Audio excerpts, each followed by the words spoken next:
اب میں آپ کو ایک حدیث سنانے چلی ہوں جس میں ایک عجیب نقشہ سامنے آتا ہے۔ یہ مہدی جب ظاہر ہوں گے تو کس طور سے ظاہر ہوں گے، ان کے ظہور کی کیفیت کیا ہوگی، کیفیت ظہور۔ یہ روایت حضرت سلمہ سے ہے جو حضور صلی اللہ علیہ وآلہ وسلم کی زوجہ محترمہ ہیں۔ وہ فرماتی ہیں کہ حضور صلی اللہ علیہ وآلہ وسلم نے فرمایا، ایک خلیفہ کی موت پر اختلاف واقع ہو جائے گا، خانہ جنگی ہو جائے گی، پھر مدینہ کے لوگوں میں سے ایک شخص نکلے گا، بھاگے گا اور جا کر مکہ میں پناہ لے گا اور وہاں چھپ جائے گا۔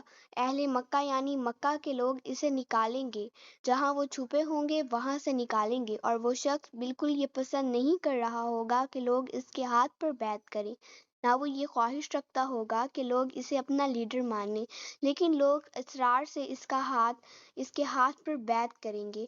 یہ بیعت کہاں ہوگی؟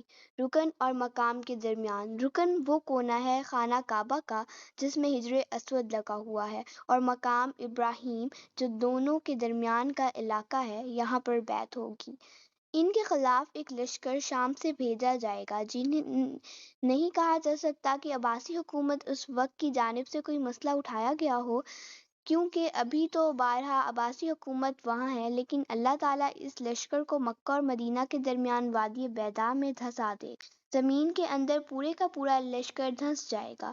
جب لوگ اتنی بڑی نشانی کو دیکھیں گے تو اولیاء اللہ شام سے آئیں گے، عراق سے جوک در جوک لوگ آئیں گے اور ان سے بیعت کریں گے۔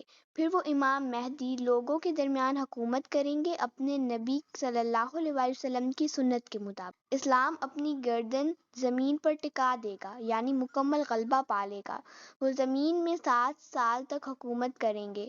بعض روایات میں 70 سال کا ذکر ہے، لیکن صحیح روایت کے مطابق 7 برس تک حکمران رہیں گے، پھر ان کا انتقال ہو جائے گا اور مسلمان ان پر نماز جنازہ ادا کریں گے۔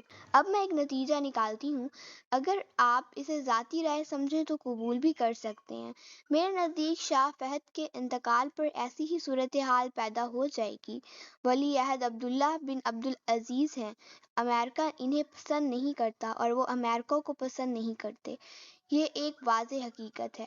امریکہ نے جس طرح سے اپنے پنجے سعودی عرب میں گاڑ دیے ہیں، اپنا فوجی اڈہ بنایا ہے، تو وہ آسانی سے وہاں سے اپنے پنجے ہٹانے پر آمادہ نہیں۔ ایک حدیث میں آتا ہے، نجد سے شیطان کا سینگ نکلے گا۔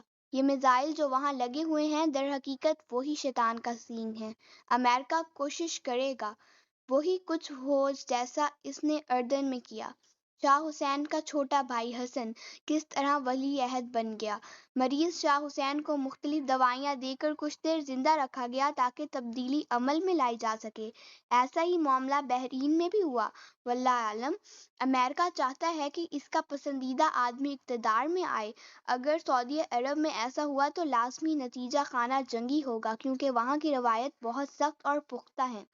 امیر عبداللہ اگرچہ کمانڈر ان چیف نہیں ہیں، لیکن الحرس الوطنی یعنی نیشنل گارڈ کے سربراہ ہیں۔ یہ بدوؤں کی اصل فوج ہے، عرب فورس، جو الحرس الوطنی کہلاتی ہے، لہٰذا وہ ایک اہم عسکری قوت رکھتے ہیں۔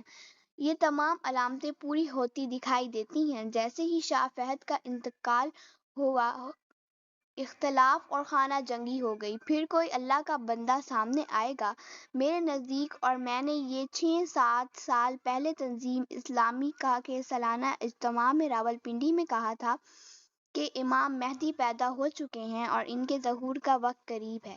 بعد میں مجھے جین ڈیکس کی پیش گوئی کا بھی علم ہوا، جس نے کہا تھا کہ 1962 میں عرب دنیا میں ایک بچہ پیدا ہوا ہے جو دنیا کا نقشہ بدل کر رکھ دے گا۔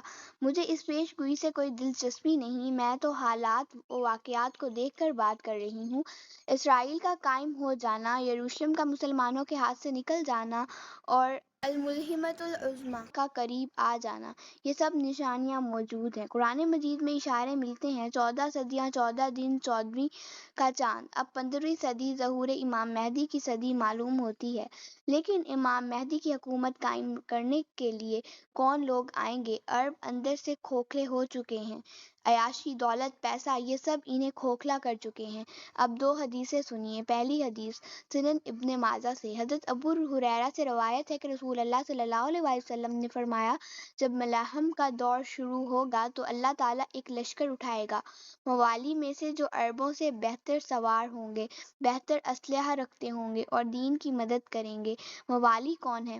جب عربوں نے ایران اور دیگر علاقے فتح کیے تو حضرت عمر کے اجتہاد کے مطابق سب کو غلام نہیں بنایا گیا اور یہ لوگ موالی کہلائے۔ یہی لوگ امام مہدی کی حکومت کو قائم کریں گے۔ دوسری حدیث عبداللہ بن الحارث سے روایت ہے، ابن ماجہ میں، مشرق سے لوگ آئیں گے، لشکر نکلے گا اور امام مہدی کی حکومت کو مضبوط کریں گے۔